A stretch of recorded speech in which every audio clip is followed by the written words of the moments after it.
I put up this example, which is going to be a little bit like a piece of a problem that we did earlier, but I thought it would be useful to go over this in a bit slower motion.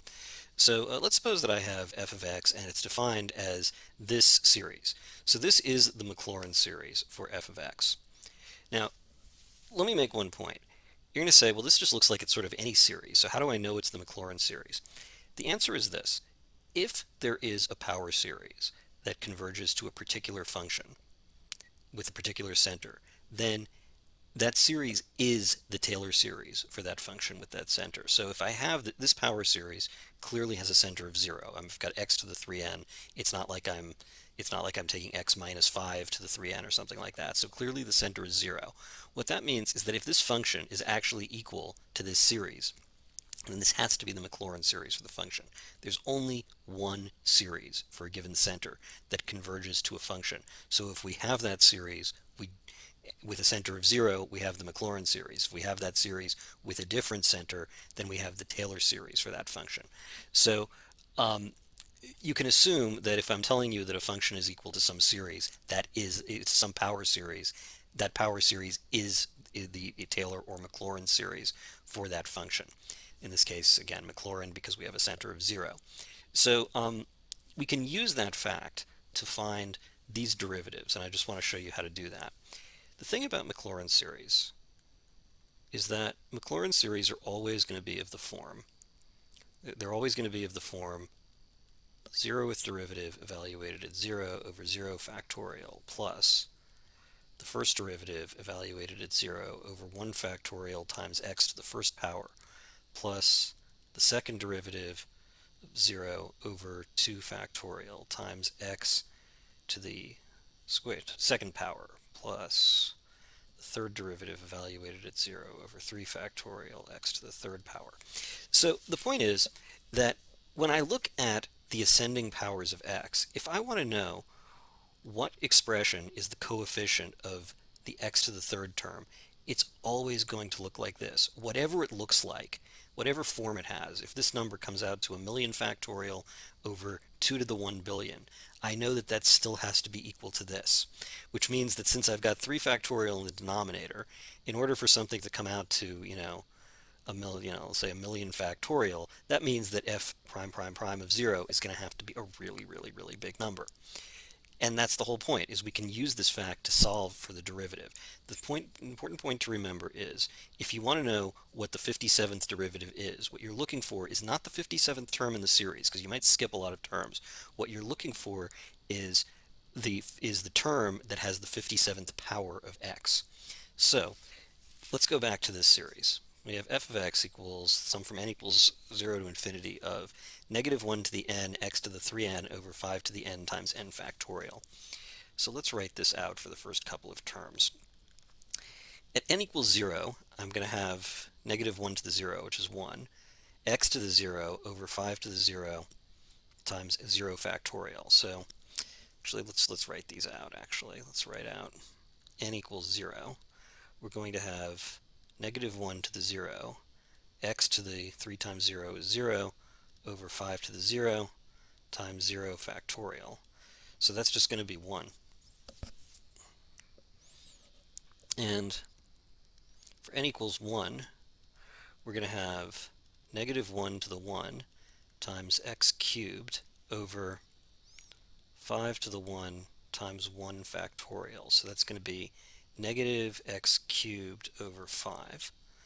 And for the n equals 2 term, we're going to have negative 1 squared times x to the 3 times 2 is 6 over 5 to the 2 times 2 factorial. So that's going to be, this is going to be x to the 6th over 5 squared times 2 factorial, like that.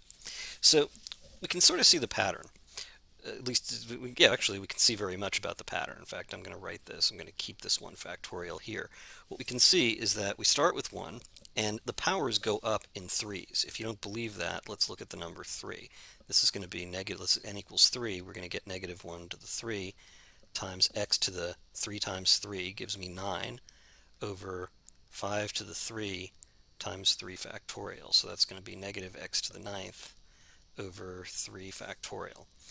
So you can see that the powers of x go up by 3 each time. We're going to skip, we have x to the 0, we skip 1 and 2, and we see a power of 3. We skip 4 and 5, and we get a power of 6.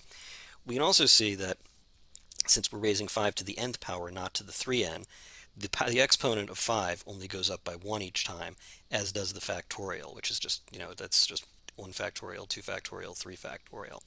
So it's fairly easy to see which term is going to give us 26 and 27. First, let's do the 27 term, because that's going to be a little easier. We're looking for 3 times n to be 27, so I want n to the 9th.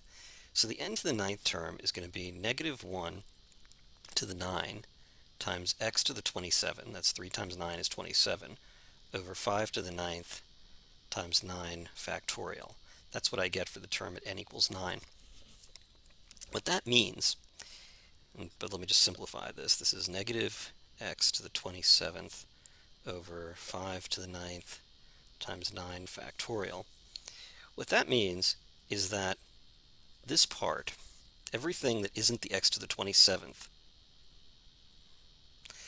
because of the way Maclaurin series are defined, is going to have to equal f 27th 0 over 27 factorial.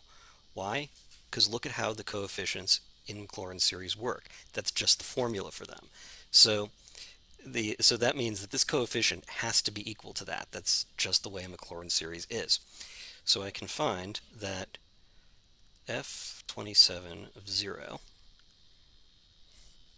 over 27 factorial is equal to negative 1 over 5 to the 9th times 9 factorial. So I multiply both sides by 27 factorial. That's 27 factorial. And that gives me f 27th of 0 is equal to negative 27 factorial over 5 to the 9th times 9 factorial.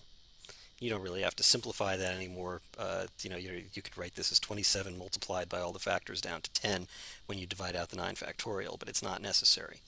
So there's the answer to this part of the problem. Now, what about this part? As we can see, there is no 26 term because it's not divisible by 3. So the series can really be understood to look like this. 1 plus 0x plus 0x squared minus x cubed over 5 factorial, over 5 times 1 factorial plus 0x to the 4th plus 0x to the 5th plus x to the 6th over 5 squared times 2 factorial plus dot dot dot. The point is that these terms, it's not just because we don't write them, it's not like they're not really there. They're in the series, they just all have 0 coefficients. So what that means is that when I get up to, we've already seen that the 27th term was going to be minus x to the 27th over 5 to the 9th times 9 factorial. That means the term that must have come before it was 0x to the 26th. So we can see that this 0 is equal to f 26th of 0 over 26 factorial. If I set f 26th 0 over 26 factorial equal to 0, we easily see that that implies that f of 26th 0, just by multiplying both sides by 26 factorial, sorry, I keep not making the exclamation point clear enough. It's just because exclamation points are so exciting, I want to write them really fast. So this is just equal to 0. So that's the F26 answer. We're just referring to the fact that this is sort of a missing term, meaning that it's like its coefficient is 0. So there's the answer, and there's the answer to this problem.